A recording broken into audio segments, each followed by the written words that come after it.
Começou. Nossa, achei que ela estava muito interessante. Você não lembra, não? Acho que você não lembra, não. Às vezes o vampiro era de vampiro.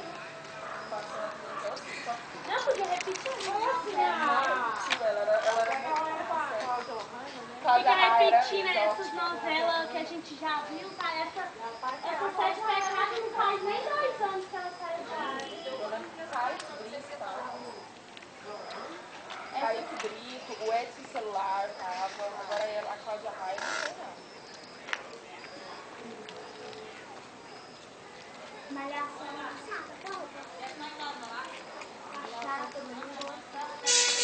Já acabou, hoje não é boa mais não. Nunca, não. Agora, todo mundo já sabe o final. O bem fica junto e o mal fica preso a alguma coisa, dá mal, não sei o quê. Grava aqui, ó.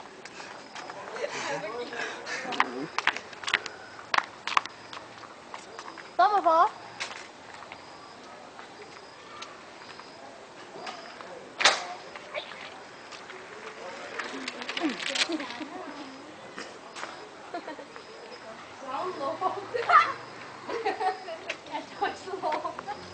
Você dá sorte que doida, é?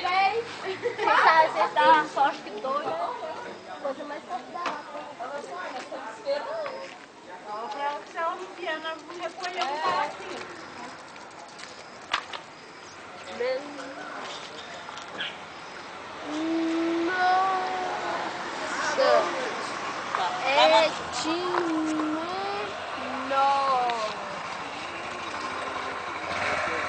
Alô, Rafa. Sete Pecados lembra da novela todinha. No final, parece que no final a Beatriz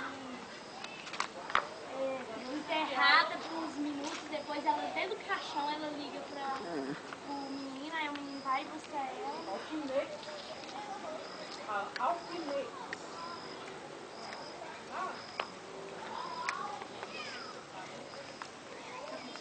Ou Dalma,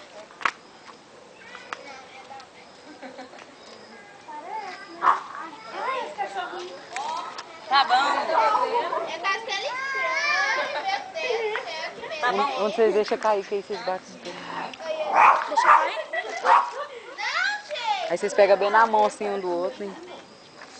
Põe no bolso a bolinha, acaba o jogo.